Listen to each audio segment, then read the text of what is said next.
तो आज बात कर लेते हैं आज की सबसे बड़ी अंतर्राष्ट्रीय खबर पर। अमेरिका ने गाजा युद्ध को रोकने और शांति बहाल करने के लिए एक नई योजना पेश की है।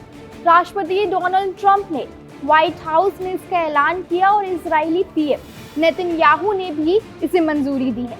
अब पूरा सवाल है कि क्या हमास इस योजना को मानता है या नहीं।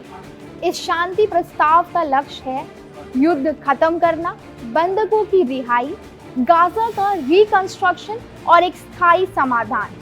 इस प्लान के मुताबिक गाजा और इजराइल के बीच एक बफर जोन बनाया जाएगा। नई सीमा रेखाओं का नक्शा भी जारी किया जाएगा। पहली नीली रेखा जहां अभी इजरायली सेना मौजूद है, दूसरी पीली रेखा जिस तक इजरायली सेना बंधकों की रिहाई के बाद पीछे हटेगी, और तीसरी लाल रेखा जिसके बाद शुरू होगा बफर जोन जहां ना इजरायली सेना होगी और ना ही फिलिस्तीनी। सबसे अहम बात, अगर हमास 72 घंटे के भीतर सभी बंधकों को छोड़ देता है, चाहे वे जिंदा हो या मृत, तो इसके बदले इजराइल 250 उम्र कैद की सजा काट रहे कैदियों और लगभग 1700 गाजा वासियों को रिहा करेगा। साथ ही हर एक बंधक के 15 गाजा वासियों के अवशेष लौटाए जाएंगे। योजना में साफ लिखा है कि युद्ध के बाद गाजा से हमास और अन्य मिलिट्री आउटफिट हट जाएंगे। जिन हमास सदस्यों को शांति चाहिए और जो हथियार छोड़ देंगे, उन्हें माफी दी जाएगी और उन्हें सुरक्षित रूप से बाहर जाने की इजाजत भी दी जाएगी। गाजा का प्रशासन अब किसी गुट के पास नहीं होगा, बल्कि एक अंतर्राष्ट्रीय तकनीकी समिति संभालेगी। इस प्लान में गाजा के विकास की गारंटी भी दी जाएगी। वहां अस्पताल, बेकरी, बिजली, पानी जैसी सुविधाओं को फिर से खड़ा किया जाएगा। अमेरिका और उसके साथ साझेदार देश एक खास सुरक्षा बल भी तैनात करेंगे जो गाजा को हथियारों की तस्करी और आतंक से मुक्त रखेगा।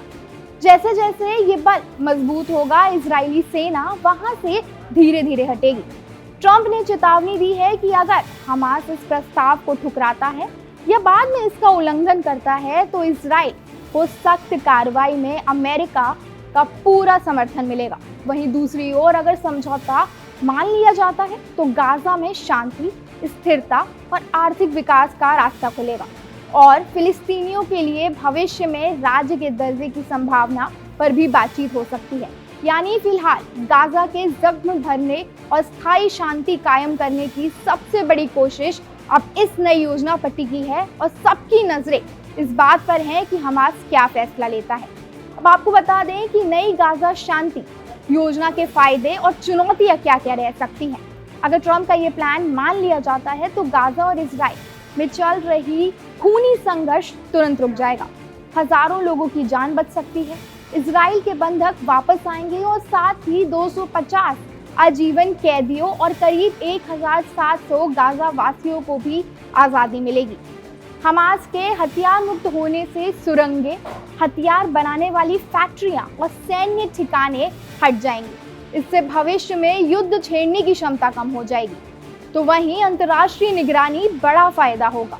गाजा प्रशासन किसी गुट के बजाय अंतर्राष्ट्रीय तकनीकी समिति संभालेगी, जिससे निष्पक्षता बनी रहेगी। साथ ही गाजा में एक विशेष आर्थिक क्षेत्र बनने की योजना है। इससे रोजगार का मौका मिलेगा और विकास के दरवाजे भी खुल सकते हैं। अगर ये योजना ठीक से लागू होती है, तो लंबे समय से अटका हुआ फिलिस्तीन का राज्य दर्जा पाने का रास्ता भी खुल जाएगा। लेकिन अगर हमास इस प्लान को स्वीकार नहीं करता, तो पूरा प्रस्ताव बेईमानी हो जाएगा। अगर हमास समझौते की शर्तें पूरी नहीं करता, तो इजराइल जल्द ही कार्रवाई कर सकता है, जिससे फिर तनाव लौट सकता है।